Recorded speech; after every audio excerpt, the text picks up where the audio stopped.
యెషయా గ్రంథం 45వ అధ్యాయం 3వ వాక్యాన్ని చదువుతున్నాను, చూసుకోండి. పేరు పెట్టి నిన్ను పిలిచిన ఇశ్రాయేలు దేవుడినైన యెహోవాను నేనే అని నీవు తెలుసుకున్నట్లు అంధకార స్థలములో ఉంచబడిన నిధులను, రహస్య స్థలములో మరుగైన ధనమును నీకిచ్చేదను. అంధకారంలో మరుగై ఉన్న ధనాన్ని నీకిచ్చేదను. నిధులు, ధనాన్ని దేవుడు మనకిచ్చి ఉన్నాడు.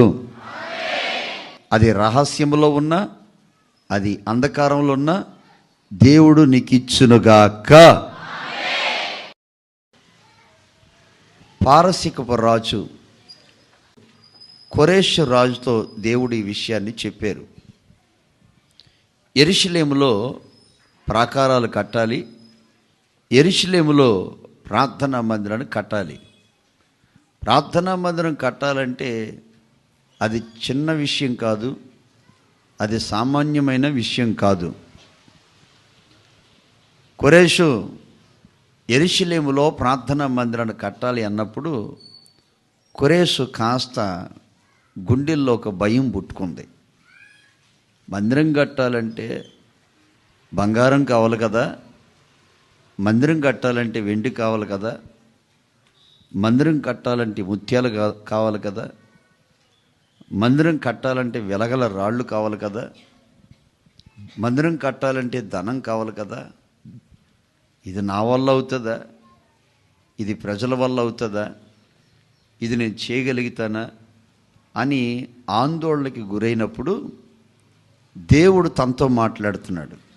చూడండి 2వ వాక్యాన్ని, నేను నీకు ముందుగా పోవచ్చు, మెట్టగా ఉన్న స్థలమును సరళం చేసేదును, ఎత్తడి తలుపులను పగలగొట్టెదను, ఇనప గడియలను విడగొట్టెదను.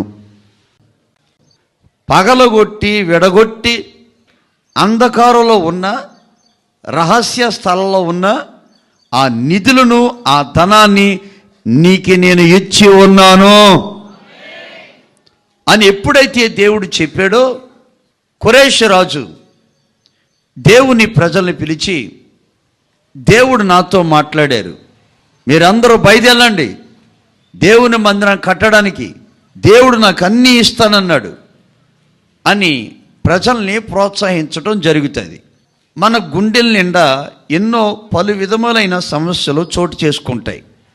నాకు వచ్చే జీతం ఎంత, నా వ్యాపారం ఎంత, నా కష్టాజీతం ఎంత, పిల్లల్ని చదివించుకోవాలి, స్థలం తీసుకోవాలి, ఇల్లు కట్టుకోవాలి, ఎదిగిన పిల్లలకి పెళ్ళిళ్ళు చేయాలి, నా వల్ల అవుతుందా?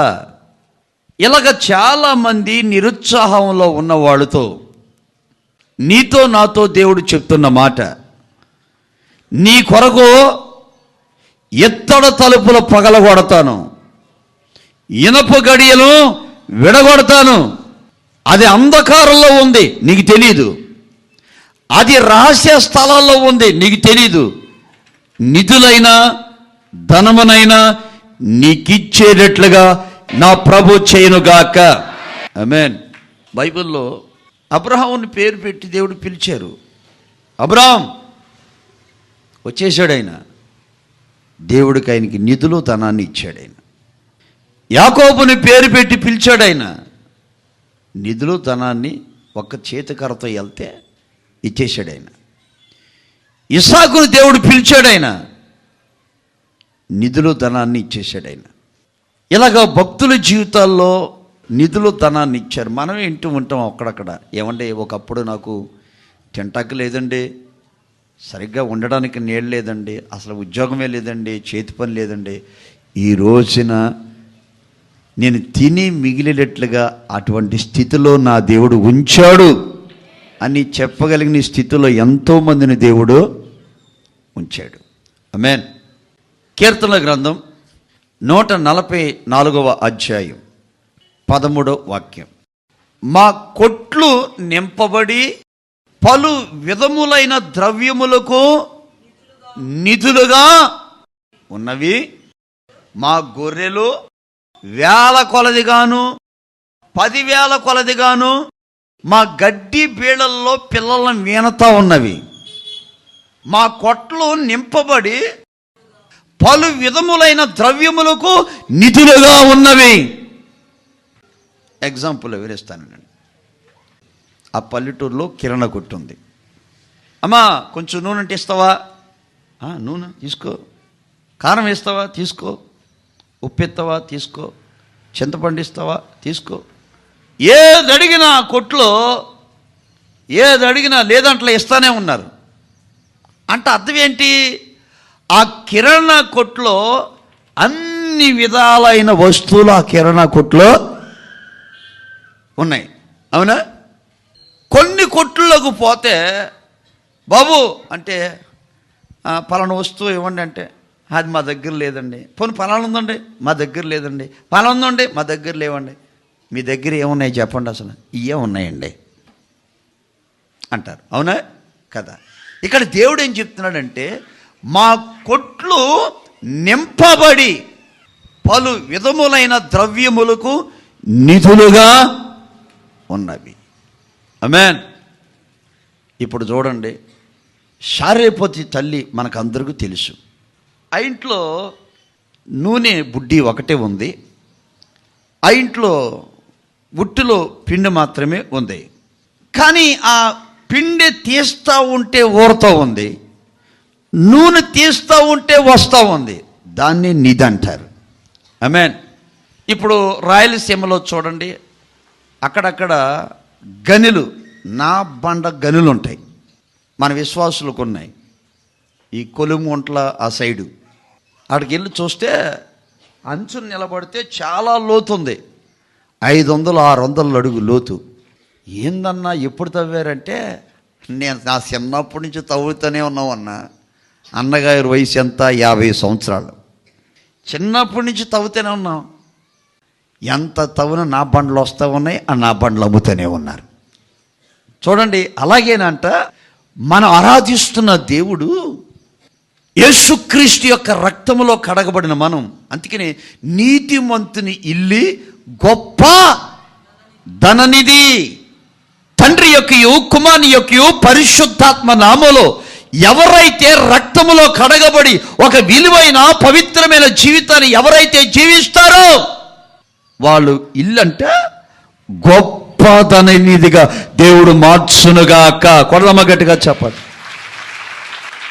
గొప్ప ధననిధిగా దేవుడు మార్చునుగాక. నీ కలిగిన దానంతా నిధులతో దేవుడు నింపునుగాక, నింపునుగాక. ఆమేన్. ఒక సహోదరి ఫోన్ చేసింది, అన్నయ్య అసలు దేవుడు నా నిధిని నింపాడు అన్నయ్య అంది. ఏంటమ్మా అన్న. కొత్తగా నేను ఒక స్కూల్లో జాయిన్ అయ్యాను, 1 నెల అవుతుంది. అక్కడంట అన్నయ్య జీతం అంటన్నా 15 రోజుల తర్వాత కానీ నెల రోజుల తర్వాత కానీ జీతం ఇస్తారంట. అందరూ అన్నారన్న. పైన అధికారి ఎవరు అమ్మాయిని పిలిస్తే వెళ్ళిందంట.